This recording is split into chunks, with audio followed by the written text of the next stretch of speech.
Ela é jornalista, advogada e policial civil. Minha convidada de hoje é a Isabel Cristina Feijó, a Cris Feijó. Seja bem-vinda, Cris. Muito obrigada, Maga. Obrigada pelo convite. Estou muito lisonjeada. E eu que estou feliz de ter conseguido vir participar, porque eu estava louca para te encher de perguntas. Que medo! Como, quando e por que a Polícia Civil entrou na tua história, na tua carreira? Onde nasceu essa vontade? Eu diria que a investigação entrou essa vontade assim, de trabalhar com investigação. Eu já tinha desde a época do jornalismo. Eu ia dizer, as pautas que me chamavam a atenção eram as pautas investigativas. Então, tinha pauta investigativa, nossa, eu adorava, né? De qualquer área? De qualquer área, não, de qualquer área. Até não gostava muito de cobrir polícia, né? Especificamente editoria de polícia, porque era muita questão de acidente de trânsito, aquelas rondas que tem que fazer ligando para as polícias, né? Torcendo para que tivesse acontecido alguma coisa, senão não fechava a página, né? Mas a investigação, tanto que como jornalista, ainda lá no início dos anos 2000, fiz um trabalho em parceria também com a Ana Sofia, jornalista, fizemos um trabalho investigativo acerca de desvios de verbas públicas no município vizinho aqui. Então, essas pautas sempre me chamaram a atenção. E como advogada, depois me formei também em Direito e fui advogar. O advogado, ele também é um pouco investigador, porque ele tem que juntar provas, né? Então, quando eu atuava na área de família, eu ia lá para o Facebook do marido que não pagava pensão, juntava a prova de que ele andava passeando, viajando, né? Formava aquele relatório de quem estava devendo pensão. Isso. E então, assim, mas já tinha tentado um concurso para a Agência Brasileira de Inteligência, não tinha passado. E quando eu fiz o direito, eu já tinha filhos, então também a vida já fica mais estabilizada, tu não tem. Mas daqui a pouco, assim, eu já estava com as meninas, já formada, já advogando, surgiu um edital da Polícia Civil. E a Polícia Civil é a polícia investigativa, né? Diferente da Polícia Militar, que é uma polícia ostensiva, né? Ela é a polícia judiciária investigativa, e me despertou uma vontade. E eu disse, por que não, né? Não tenho nada a perder. Saiu o edital, tinha 60 dias para fazer a prova, comprei um cursinho online, e ali fiquei estudando, e não é que deu certo.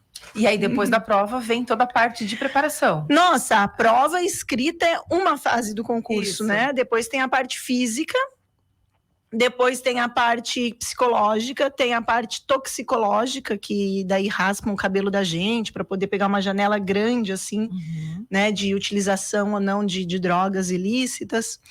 E depois tem a investigação social, que daí eles fazem e tu não participa, porque daí eles vão investigar a tua vida pregressa, vão conversar com vizinhos, com família, enfim, né, saber se tem alguma questão ali. E aí passei por todas essas etapas, mas isso demorou 3 anos para acontecer. Então, assim, foi uma coisa bem... nesse período de 3 anos... Eu advogava. Eu estava advogando. Mas para tu teres uma ideia, eu fiz o concurso com 40 para 41 anos de idade e fui assumir como policial com 44 anos. Enfrentar uma academia de polícia, né? E deu tudo certo. Eu disse, quando me surgiu essa vontade de fazer o concurso, eu disse assim, Deus, coloco nas tuas mãos se for para ser, me mostra que eu preciso, então, botar minha energia, porque era horas de estudo que eu tinha que, então, também deixar um pouco as meninas e outras atividades para estar estudando, eram só 60 dias, né? E aconteceu, e eu acho, assim, que a gente tá onde tem que estar, né? Tu tá se sentindo à vontade nesse espaço? Sim, hoje eu estou onde eu queria estar, que é trabalhando como investigadora, mas não, claro que não foi sempre assim. Então, eu fiquei morando fora quase 2 anos, longe da minha cidade aqui de Criciúma, longe da minha família, foi muito difícil. Eu fazia o SUS, como se diz, né? Eu fazia tudo na polícia, eu trabalhei desde a secretaria, eu fiz plantões 24 horas, eu trabalhei em plantões que se chama local de crime, que é só com envolvimento com mortes, enfim, até eu conseguir chegar a trabalhar mesmo como investigadora, que é o que eu faço hoje numa delegacia especializada, que é a DPCAM, né? A Delegacia da Criança, Adolescente, Mulher e Idoso. Então, trabalho muito com crimes sexuais, né, com violência doméstica. Cris, como é que é abordar todos os dias esses assuntos? Porque eles são... Eu não sei como é que faz para não deixar isso mexer com a vida da gente, porque são pautas muito difíceis. A gente que noticia isso não todos os dias já é muito difícil. Como é que é para um investigador lidar com isso? São pautas bem pesadas. Às vezes até a gente... tem situações ali que tu tem que ficar olhando vídeos de abuso de crianças, enfim. Tu faz uma extração, às vezes tu faz uma busca e apreensão num suspeito de pedofilia, então você pega o celular, pega pendrives e tu tens que analisar, né? Tu faz uma vistoria prévia, né? Tudo com o aval da justiça. Encontrando elementos, a gente manda para a perícia. A perícia retorna um relatório que eu tenho que analisar para depois fazer o meu relatório de investigação para falar para o delegado, olha, tem provas da materialidade do crime e tem autoria, né? Então, assim, tu tens que olhar, tu tens que ter acesso a um material, assim, realmente é bem difícil, né? Às vezes, chega num determinado momento que eu paro de trabalhar e vou dar uma volta, vou na cozinha e aí digo, nossa, quando a gente faz concurso a gente não pensa nisso, né? Ninguém diz pra gente que também tem esta parte, que ser policial é isso, né? Mas na própria academia eles nos ensinam, assim, técnicas e, por exemplo, que eles sempre orientam a gente, que a gente tem que ter círculo de amizade fora do teu ambiente de trabalho. Porque não adianta, mesmo que eu saia... Não manter amizade somente com profissionais, com policiais. Isso. Eu acho que isso também vale para várias carreiras. Né? Mas, por exemplo, quando eu saía com a minha turma de jornalistas, era mais divertido, porque as pautas eram mais divertidas, mais né? ecléticas. Mais variadas. Porque policial, a gente sai, vai acabar falando, não, e aquele caso, já conseguiu ouvir aquela pessoa... Né? Num determinado momento tu vai acabar falando de trabalho e o nosso trabalho envolve esses casos. Então, ter atividades fora da polícia, eu tenho um trabalho voluntário lá na nossa casa, que eu amo de paixão, né? Embora também seja uma realidade difícil, que são crianças que são retiradas da família, mas eu me sinto muito bem percebendo que dá para fazer a diferença. Então, eu tenho trabalho voluntário, eu tenho círculo de amizades ainda, eu mantenho muitas amizades com o pessoal do jornalismo, né? E assim, entendendo, isso demora um tempo, mas que eu não vou conseguir mudar o mundo e nem a realidade, né, de todas as vítimas, enfim. E que naquele espaço de tempo que eu estou na delegacia, eu dou o meu melhor. Saindo dali, eu tenho que ter as outras áreas da minha vida. Então, hoje eu consigo fazer isso. Cris, tu consegue elencar pra gente o caso mais difícil que tu teve que investigar? Que tu vivenciou no dia a dia lá na delegacia? Sim, tem um caso bem emblemático. Faz pouco tempo, eu acho que cerca de 1 ano, não faz nem 1 ano ainda que eu e o meu colega conseguimos prender os 2 suspeitos desse caso aí, 2 autores, que foi exploração sexual de uma menina de 10 anos de idade aqui na cidade de Criciúma. Em Criciúma? Essa menina, ela era explorada sexualmente por 2 homens já idosos, e quem explorava ela sexualmente, quem colocava ela à disposição desses homens era a mãe, que utilizava daí o dinheiro que ganhava com a exploração sexual da filha em drogas. Esse para mim foi um caso bem difícil, porque a gente recebeu a denúncia anônima, e no dia que a gente conseguiu pegar e ir atrás do suspeito que estava com a menina no carro e com a mãe, conseguimos ver onde eles estavam entrando. A gente não podia entrar na casa porque a gente não sabe, né, não tinha uma ordem judicial. Então a gente ficou aguardando. Quando eles saíram da casa, a gente abordou eles e aquele senhor mentiu, claro, ele não ia dizer que a menina... Enfim, como a mãe não portava documentos, eu consegui levá-las para a delegacia. Então a senhora vai ter que me acompanhar, porque eu tenho que ver se a senhora é realmente a mãe da menina. Vou acessar os registros. Ela estava visivelmente drogada. E lá na delegacia, então, a menina foi para a brinquedoteca, enfim, para não ficar ali naquele ambiente.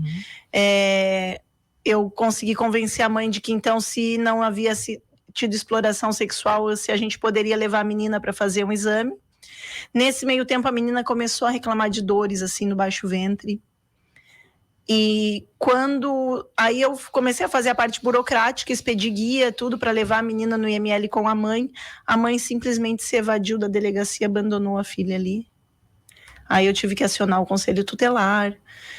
Quando eu fui, acompanhei o conselho tutelar e a menina no IML, junto com a nossa psicóloga policial, o médico legista me chamou. E geralmente eles não nos chamam, ele só avisa para mim, né, como é que funciona. A gente leva a vítima lá, tanto de violência doméstica, violência sexual, e ele só diz para mim, ó, em alguns minutos o laudo já vai estar no sistema. Então, em eu chegando na delegacia, eu já acesso com a minha senha ali o laudo, né, para dar encaminhamento dos trabalhos. E neste dia, com esta menina, o médico me chamou. E ele disse assim, essa menina, ela não é mais virgem, não é recente, que ela deixou de ser virgem, né? E ela está com muita secreção dentro dela, e eu não posso determinar se essa secreção tem esperma ou não, porque ela tem também infecção. Então ele fez o procedimento de swab, imagina uma menina de 10 anos, que de maneira alguma aquela menina tinha um corpo nem de adolescente ainda, né? Era assim, um corpo muito infantil.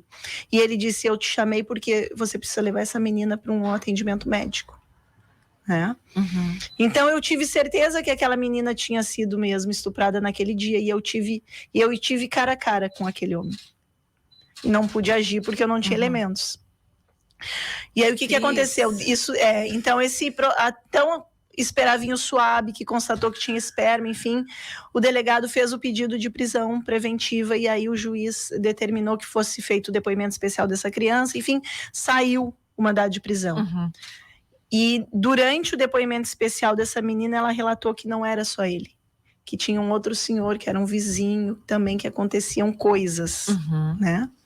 E aí a gente foi atrás de buscar saber quem era e conseguimos então a prisão desses dois, e aí eu estava assim que parecia que era uma coisa muito pessoal, né?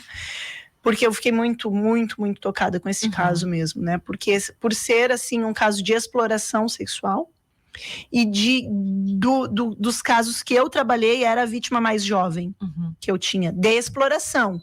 Eu já tive vítimas de violência sexual mais jovens, né? Mas aí qual é a diferença? A exploração é isso, alguém estava recebendo vantagem econômica, né? Em troca dos favores sexuais da menina. Então eu não sosseguei enquanto eu não localizei esses dois homens. E eles estão presos? Estão presos, ainda preventivamente, mas eu acredito que eles vão ficar presos até sair a sentença, porque tem todos os elementos de prova ali, tem um depoimento especial. Então, este foi um caso e sim, a menina, que me chamou. A menina, num primeiro momento, ela precisou ser abrigada, ela não voltou para casa naquele dia. Por quê? Porque justamente a gente percebeu que a família não era protetiva, porque se a própria mãe... Aí depois foi feito contato com o pai, com os irmãos, e o pai disse, a mãe dela nem fica em casa, porque entrou nessa questão de drogadição, que ela ficava 5, 7 dias fora, e o pai disse assim, ele trabalha em turnos, ele assim, então muitas vezes eu chego em casa e vou dormir, e aí ela vinha pedir para sair com a menina, e eu achava que era um passeio de mãe e filhas. Então ela ficou abrigada por alguns meses, até se fazer um levantamento social, psicossocial da família, para ver se ela poderia retornar para casa. Ela retornou para casa, meses depois eu conversei com o pai dela, e a menina tá na escola, agora tá fazendo escolinha de futebol, diz que tá bem feliz, e a mãe dela foi presa também. A mãe está presa. Caramba, que relato, Cris. A gente, ouvindo isso, já é muito difícil. É bem difícil, E às vezes eu chego em casa abafada, assim, né? E às vezes, assim, conto um caso, né? Assim, hoje peguei um caso assim, difícil e tal. Meu marido e as minhas filhas dizem assim, lá vem a mãe com as histórias dela. Eu digo assim, vocês deixam só eu falar por cima, assim, pra, né? E deu. E agora então vamos saber como é que foi o dia de vocês, né? Mas é assim. Cris, o assunto, essa questão da violência especialmente contra menores, né? Me parece que é um dos teus focos de trabalho. Como é que é essa questão aqui na nossa região, estatisticamente falando? A gente está muito longe de chegar num índice próximo a 0, pelo menos? Nossa, isso aí, né, tá muito longe. E o que Porque eu posso... não tem um índice, né, diminuir. Não, o ideal é que não aconteça, mas enfim... Qual é a estatística hoje? Eu não sei de cabeça, não poderia te dizer estatísticas, mas o que eu posso te dizer é que Eu espero que aumentem as estatísticas, mas não porque as crianças terão mais crianças sendo abusadas, mas porque hoje as crianças que são abusadas e que os relatos não chegam até nós, que esses relatos chegam. Maga, nós temos uma dificuldade muito grande, nós, polícia, trabalhar com abuso sexual. Por quê? Porque quando a gente fala de abuso sexual de crianças e adolescentes, eles acontecem em 80% dos casos na casa, ou com familiares muito próximos, ou com amigos muito próximos, pessoas de confiança da família. Então, muitas vezes essa criança... É bem difícil conseguir acreditar nisso, né, Cris? Isso. Muitas vezes essa criança recebe ameaças desses familiares. Então, se é um familiar, ele conhece todos os outros familiares, então ele faz ameaças para aquelas pessoas que a criança mais ama. Então, ele conhece todo o psicológico, toda a rede da criança. Então, ele faz ameaças com que essa criança fica com medo, o adolescente fica com muito medo, então não relata. Outras vezes, essa criança relata e ela é desacreditada.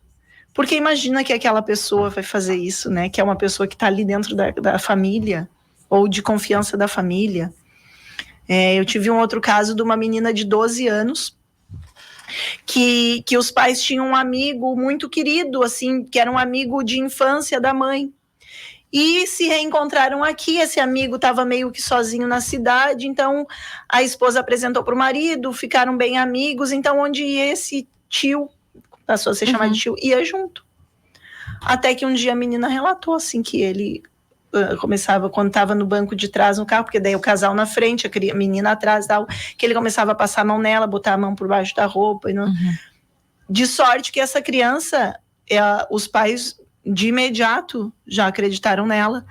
Mas esse pai, ele estava tão assim... Ele estava brabo com ele mesmo, de ter tido tanta confiança, de não ter percebido, sabe? Então, muitas vezes a criança é desacreditada por essa questão. É alguém querido da família ou é alguém da própria família, né? É comum também acontecer, já peguei, eu acho que uns 5 casos, em que a mãe vai relatar o abuso da criança, que foi cometido pelo avô.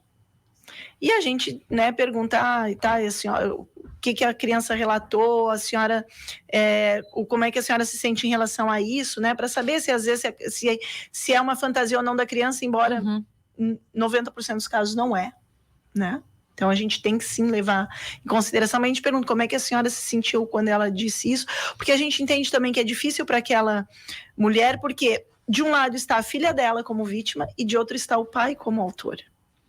E já em 5 casos que eu te falei, assim, que eu lembro de cabeça, essa mulher disse assim: eu acredito na minha filha, porque eu e as minhas irmãs fomos abusadas por ele. Ai, Cris. E elas dizem assim: comigo tudo bem, mas com a minha filha não.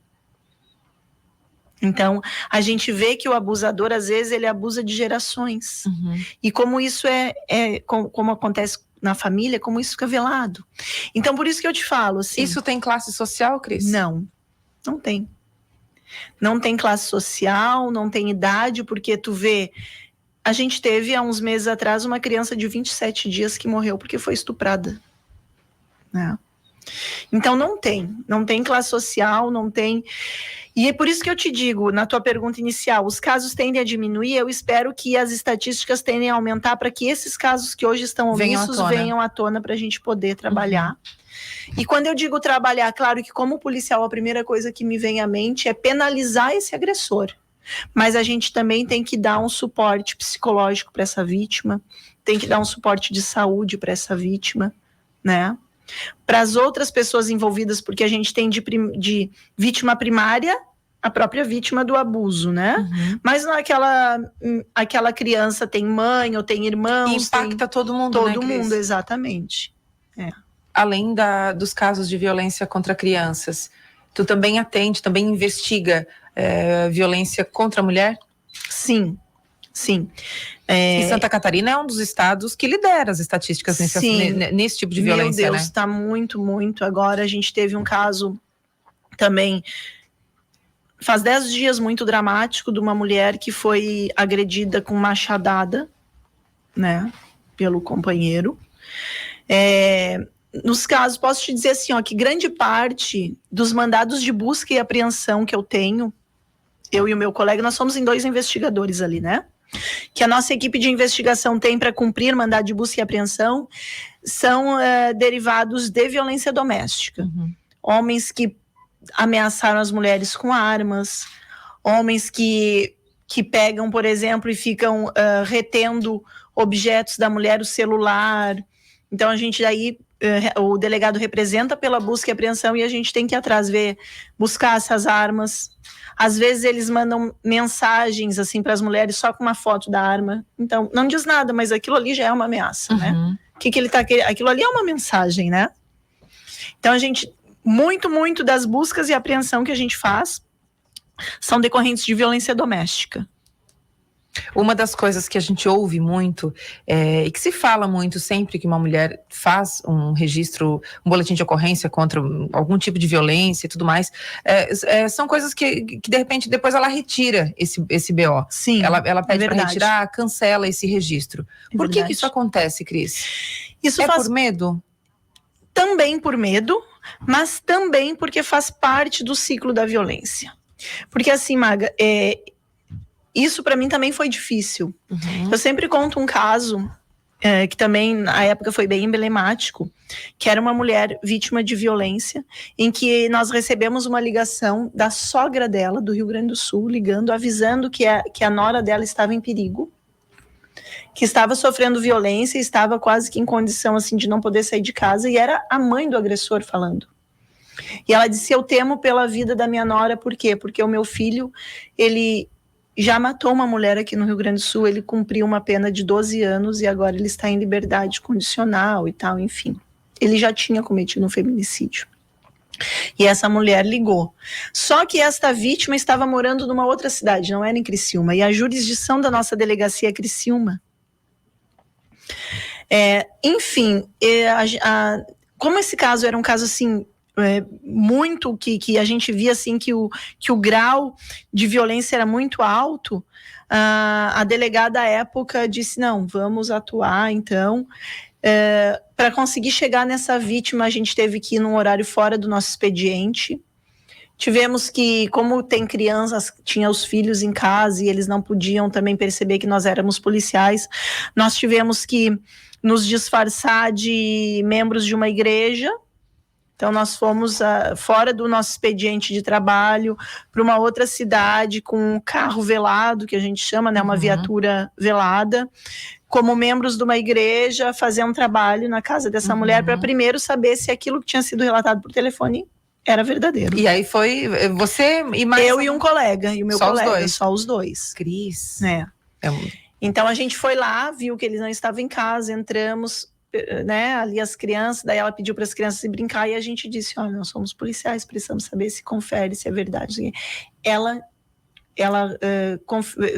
disse que tudo que tinha sido relatado era verdade e que ela queria sair de casa. Então nós combinamos que no dia seguinte a sogra dela viria até um determinado local e tal, e a gente iria tirar ela de casa com as crianças. Então foi toda uma movimentação, e o procedimento nem seria da nossa delegacia, né, mas enfim. Resolvido isso, instaura um inquérito e tal, fica com o escrivão para tocar. A parte da investigação encerrou ali. Passado uns 10 dias, a escrivã vai na minha sala e diz: tu não acredita. Aquela vítima está aqui para retirar a queixa. Ai, caramba. Meu Deus do céu. Isso faz já alguns anos, né? Eu não tinha o entendimento que eu tenho hoje. Eu fiquei muito braba, eu levantei e fui na cozinha, tomei um café e eu disse: eu vou falar com essa mulher, eu preciso entender o que está acontecendo. Daí eu cheguei lá para ela e disse: oi, fulana, e aí? Tu veio retirar? E ela assim vinha, eu assim: mas e cadê aquele teu medo? Porque eu vi estampado, eu estive na casa dela, né? E aquele teu medo todo que tu tinha, tu sabe o histórico dele, enfim. E ela chegou para mim e disse: o amor falou mais alto. E aí eu não tinha mais argumentos para falar. Aí eu só disse para ela: eu espero que tu não te arrependa da tua decisão. E a vontade dela é soberana, né? Quem sou eu na fila do pão, né? Enfim, e voltei para a cozinha muito braba. E de sorte que nós temos psicólogas policiais ali na nossa delegacia para atender as vítimas, mas nesse momento ela foi me atender. E aí ela me explicou, e depois, claro, eu fui estudar também, eu fiz uma pós-graduação também em segurança pública, e aí a gente aprende que faz parte do ciclo da violência. E é difícil tu romper. Quantas vezes, de repente, tu já perdoou o teu marido de algumas faltas, né? De discussões, claro que eu não digo de violência, mas assim como a gente também às vezes se decepciona por fatos ou por algo que os companheiros fazem que não são relacionados à violência, mas a gente perdoa por quê? Porque a gente tem o sentimento, porque a gente quer dar uma segunda chance, porque eles se arrependem, né? E isso acontece também na violência. O homem, ele pratica violência e daqui a pouco ele se diz arrependido. Em algumas vezes, esse arrependimento é real. E ele vai lá e se arrepende, chora, e a mulher ainda tem sentimentos por ele. E na maioria das vezes, ela já tem filhos e ela não quer ser responsável porque ela se sente daí responsável se ela for romper o casamento, né? Então, ela dá uma chance. E ali, por algum tempo, fica uma lua de mel até que ele volta a reincidir. Tem um mapa disso bem desenhado. Exatamente. E aí volta de novo a violência, e aí ela questiona de novo aquela relação, e aí ela se arma de vontade, e aí ele vai e se arrepende. Tu já atendeu vítimas que voltaram lá? Tu atendeu? Voltou de novo? Sim. É comum. É comum as mulheres retirarem a queixa e daqui a pouco voltar, fazer um boletim de ocorrência e às vezes não querer representar, eu só quero deixar registrado. E aí passa mais um tempo, daqui a pouco elas voltam. E aí chega um momento em que elas percebem que não vai mudar. Né? Porque o homem também tem que perceber que então ele precisa de algum apoio, de alguma ajuda. E assim, ao longo da minha carreira e atendendo esses casos, eu percebo assim que os homens que praticam violência, eles têm muito essa questão do machismo, de enxergar a mulher como propriedade, e tem muito também de repente, algum problema de baixa autoestima deles, de insegurança, né? Porque eles têm um ciúme obsessivo, um medo de perder a mulher. Só que daí o que eles fazem? Eles fazem ao contrário, eles começam a minar a autoestima da mulher. Eles começam a colocar na cabeça delas que elas têm a maior sorte de estar com eles, que se não tiver com eles, elas não vão conseguir ninguém melhor, né? E é uma coisa tão louca, porque se tu para racionalizar a situação, não faz o menor sentido. Por exemplo, nas brigas de violência, quando a mulher sinaliza para o homem que ela quer terminar, ele chama ela de puta, vagabunda, sem vergonha, porque tu tem outro. E aí ele desqualifica aquela mulher assim até o mais baixo que pode, mas ele quer ficar com ela. Então assim, mas como é que pode? Se ele xinga tanto essa mulher, se ele fala tanta coisa de ruim que ela é, e que tu é feia, olha pra ti, tu não vai conseguir ninguém, mas e por que ele quer ficar com ela então? E as mulheres não percebem isso, né? Quem tá ali no meio, né? Eu acho que tu é a melhor pessoa para responder isso. O que falta mais na sociedade, enquanto debate, enfim, para tentar levar esse assunto de uma maneira que consiga ser mais aceito por todo mundo, para que as mulheres entendam que estão vivendo um ciclo de violência, por exemplo? Porque dá a sensação, né, de que a gente não consegue comunicar. Assim como às vezes eu acho que a Polícia Civil tem a sensação de que não consegue né, fazer entender que aquilo é um ciclo de violência. Onde é que está a falha de todo mundo? Porque a falha não é da vítima. Não. Essa questão eu vejo e estou estudando isso. É uma questão que a gente precisa trabalhar, a questão do nosso machismo. Desse machismo histórico, porque a gente percebe mesmo nas falas da polícia quando vai atender uma vítima, muitas vezes, né? A mulher chega lá relatando, porque aconteceu, tá, mas o que tu fez? Do nada ele fez isso? Então a gente quer, esta fala tu tá querendo justificar a agressão do outro, né? Então assim, quando se fala em discussão de gênero, há muita deturpação, as pessoas já têm assim, né, uma resistência a falar isso, mas falar de discutir gênero é discutir os papéis que se espera da mulher e os papéis que se esperam do homem. E o que se espera do homem? Que ele seja macho, que ele não demonstre fraqueza, que ele seja dominador. Este é o papel que se espera do homem. Então, quando ele vem com toda essa violência, é o que foi ensinado e é o que é o esperado dele, né?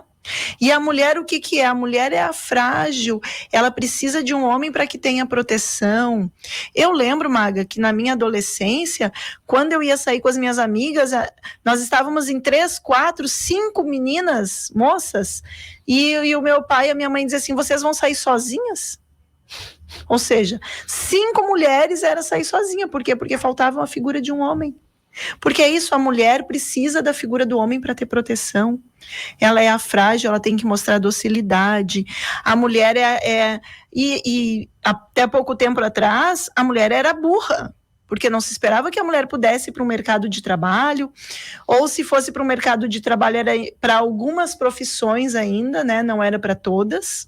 Então, essa discussão tem que se fazer. Que um dia, assim, se alguém inventou e colocou que quem nasce biologicamente com, né, sexo feminino é mulher e que dessa pessoa se espera esse papel. E que quem nasce ali com aquele biotipo masculino é homem e que se espera este papel. E que não, nós todos somos pessoas e que os sentimentos de tristeza, né, de ciúme, enfim, sentimentos são iguais para todas as pessoas. E que o homem também precisa colocar suas emoções para fora. E que ele precisa, e os homens também não foi ensinado a eles a conviver com essa emancipação da mulher. E está indo muito rápido. Por quê?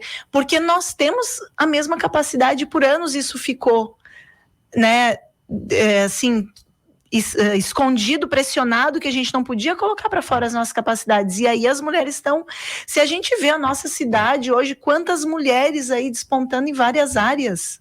E muitos homens não estão preparados para isso. Então é essa discussão que tem que se fazer e tem que se estar na escola falando sobre isso e ensinando os nossos jovens, os nossos meninos que quando se fala em masculinidade tóxica, que não que eles podem ter masculinidade, né? E que só precisa de ambos os lados, né? Ter a comunicação não violenta, enfim, é nisso que eu acredito, né? Uma das características, um dos itens que integram o ciclo de violência é a dependência financeira. Ou seja, quando a mulher depende desse homem para se sustentar, para se alimentar, alimentar os seus filhos, enfim. A dependência financeira, então, ela é um problema que vincula ela a esse ciclo de violência. Quando a mulher sai dessa dependência, ela consegue se desvincular desse agressor, desse suposto agressor. Então, o acesso da mulher ao mercado de trabalho também faz parte de uma ferramenta, né, para diminuir os índices de violência. E já tem projetos de que mulheres vítimas de violência recebam gratuitamente cursos de capacitação nas áreas que elas gostam, que elas, né, justamente para sair dessa dependência econômica, né? E a gente fala de dependência econômica, mas tem a própria dependência emocional, que precisa ser trabalhada também, às vezes, com essas mulheres. Mas, assim, essa questão da dependência econômica, tu citou muito bem. É uma ferramenta poderosa tu conseguir empoderar essa mulher financeiramente, até porque ela vai se sentir mais segura, a própria autoestima dela, sabe? Eu fico, assim, impressionada que, às vezes, tu resolvendo um ponto específico, tu consegue, assim, abrir um leque, assim, de oportunidades e de resolução de problemas de outras áreas, sabe? Cris, qual que é a tua opinião sobre medida protetiva?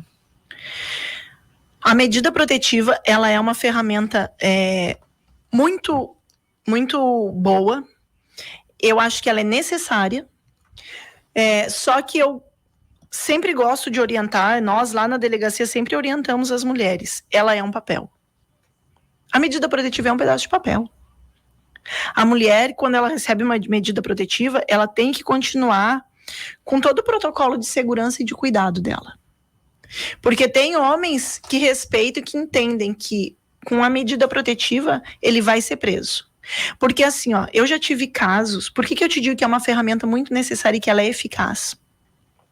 Eu já tive casos que nós estávamos investigando um suspeito por abuso sexual de criança. Ele tinha abusado das enteadas, já estava casado com essa mulher há muito tempo, já tinha três filhos com essa mulher, só que ela tinha 2 meninas antes. E ele abusou. Quando ela descobriu, ela tinha as meninas pequenininhas, se separou dele. E ele, em seguida, teve outro relacionamento e ela foi avisar. E a novo relacionamento dele também era uma mulher que tinha filha. E essa ex-mulher dele avisou a atual, assim, que ele tinha abusado das filhas dela, que por isso que ela tinha se separado, que era para ela cuidar da menina. Ele, claro, que falou para a atual mulher de que aquilo era conversa de ex-mulher, porque não aceitava a separação, enfim, entrou na cabeça da mulher, ela estava apaixonada, não acreditou. O que aconteceu? Ele abusou da enteada, novamente. E aí essa mulher fez um registro e se separou dele. O que aconteceu? Ele começou a ir atrás dela e ir atrás da menina, para dizer que era para tirar a queixa. Ela pediu uma medida protetiva, para que ele não se aproximasse mais delas. E nós ali, pedindo preventiva dele, né, para tirar esse homem de circulação, e não conseguiu. O que aconteceu? Ele quebrou a medida protetiva. Saiu a medida protetiva e ele fez contato com ela. Ela foi na delegacia e disse, olha, eu quero fazer um boletim porque ele não respeitou a medida protetiva. Na mesma semana saiu o mandado de prisão, por quebra de medida protetiva. Então a quebra de medida protetiva foi muito mais rápida do que toda aquela questão da investigação de abuso sexual, porque aquilo ali ainda o juiz estava entendendo que ele podia responder em liberdade, tal, mas quebra de medida protetiva não. Então nós conseguimos prender esse homem pela quebra da medida protetiva. Os casos de violência contra a mulher, esses caras ficam presos mesmo, Cris? Ou é aquele negócio de prende, solta, que é tão debatido também? Então, quebra de medida protetiva, ele prende, a primeira vez solta. Daqui a pouco ele volta a reincidir, fica preso mais um tempo. Mas a gente vê que casos de violência, quando tem tentativa de feminicídio, já sai a prisão preventiva e eles ficam. Fica. Tu mencionou, enquanto a gente estava falando de medida protetiva, outras ferramentas de proteção para essas mulheres, outros protocolos, na verdade. Isso. Que são? Que são, por exemplo, um atendimento psicológico. A gente tem um primeiro atendimento ali na nossa delegacia. E dependendo, às vezes tem violência psicológica e é solicitado um laudo da violência psicológica, é feita ali pelas nossas psicólogas. Muitas vezes chegam mulheres ali que vão relatar e tem crises de choro, tem crises de ansiedade, enfim, elas já fazem um primeiro atendimento para ter. Às vezes a gente não consegue ouvir aquela mulher, não consegue, porque ela está num desespero tão grande, então ela vai para a psicóloga calma, conversa, enfim. Então, e depois disso, a própria psicóloga policial ali, ela não pode fazer o tratamento clínico dessas mulheres. Então a gente ela já declara que aquela mulher precisa de tratamento e a gente faz a comunicação para o CREAS, para a Unesc também, que agora tem também clínicas ali, e colocou à disposição da nossa delegacia, que a gente pode então também encaminhar essas mulheres para lá. Então tem essa questão do atendimento psicológico, tem a questão do acolhimento, né? Que na nossa cidade, infelizmente, não está acontecendo a contento, porque hoje nós não temos uma casa-abrigo da mulher, as mulheres estão indo para hotéis. Tinha e foi desativado? Tinha e foi desativado, e nós estamos numa luta para a reativação de uma casa, porque entendemos, e a lei é clara, que um hotel não é um local de acolhimento, né? Mas, enfim, existe, para casos assim emergenciais, o acolhimento, né? Existe também, junto à Secretaria de Habitação, em alguns casos, o aluguel social, em que essa mulher recebe subsídios para conseguir se realocar com a família. Mas eu, como policial, o que eu acho um absurdo? Que a mulher é a vítima e ela que tem que deixar a casa dela. Ela que tem que mudar a rotina dela, tem que os filhos saírem do ambiente que eles estão acostumados, né? Então, isso assim é um absurdo. Por quê? Porque mesmo que a gente consiga retirar esse agressor, porque às vezes na medida protetiva tem um afastamento dele do lar, né? Então a gente vai lá e tira ele do lar e diz, tira tuas coisas aqui pessoais e vaza. Que ela vai ficar aqui. Só que muitas vezes, como é um lugar que ele conhece, não é seguro ela ficar ali. Então, o que eu, como policial, gostaria? Que fosse deferida a prisão desse homem. Então, ele fica preso lá para a mulher, né? Para ela ficar segura na casa dela, enfim. Mas existe esse mecanismo, então, de acolhimento, de abrigamento, de aluguel social. Existe também essa possibilidade de encaminhamento para fazer um curso, de encaminhar para o Cine, para verificar a situação dela financeira, de uma colocação no mercado de trabalho. Às vezes as crianças menores estão fora da rede de creche, então a gente também então tem todo esse trabalho assim de... Cris, para a gente fechar, tem como uma mulher identificar se ela está num relacionamento potencialmente agressivo? Tem. Porque tem uma escalada ali, né? Sim. De comportamento. E eu digo que ele nunca começa com o chute, com o pontapé e com o soco, né? Se já começou assim, cai fora, né? Logo, porque a coisa é feia. Mas é muito sutil. Começa muito sutil e começa assim com tentar isolar a mulher dos amigos. Ah, não, agora que a gente tá namorando, não é legal tu sair sozinha com tuas amigas. Ah, eu não quero que tu vá na casa da tua mãe todo domingo. Ele começa a cortar os vínculos dessa mulher com outras pessoas. É um sinal de alerta. É um sinal de alerta. Por quê? Porque ela vai ficando cada vez mais dependente da companhia dele e dele. E aí da palavra dele, né? E daí, o próximo passo é minar a autoestima dela, né? Começa a questionar... mas eu não vou falar... Não, tu não entende disso, não dá para falar contigo, né? O que tu entende disso? Né? E aí ela já não tem tantas outras pessoas. Começa a dizer assim, tira esse batom é coisa de puta, né? Não saiu contigo com essa roupa, né? O que tu pensa de usar? Tu tá querendo te mostrar para os outros? Então essas falas, esses comportamentos, eles devem acender um sinal. Daqui a pouco ele vai partir para um puxão de cabelo. Ele vai dar um tapa e aí ele vai dizer assim, olha o que tu fez eu fazer. Jogando a responsabilidade para cima dela. Tu me tira do sério, tu faz eu perder a razão. E aí ele começa a querer justificar essas perdas de controle porque ele ama demais. Esse tipo de comportamento é padrão? É padrão. Não é um caso isolado, não, é padrão? É padrão. É padrão. Como que as mulheres podem Xingamentos, injúrias é muito padrão. Muito.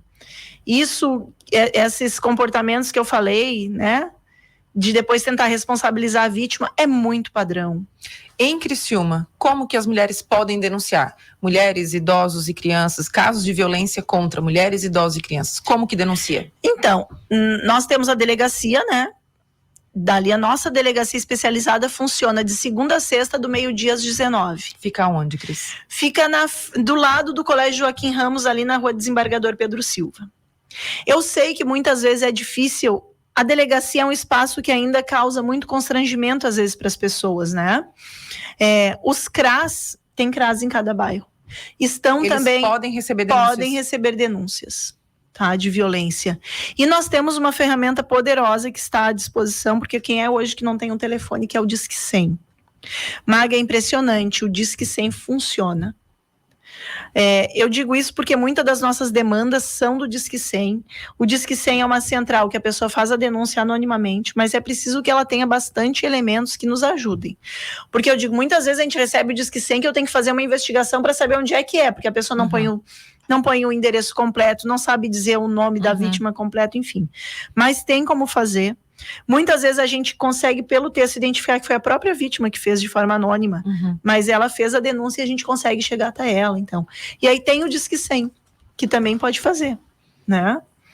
Crianças e adolescentes podem relatar nas suas escolas, na coordenação, pedir apoio, para que e aí a coordenação sim tenha a obrigação de fazer, ou chamar o conselho tutelar, ou acionar a polícia.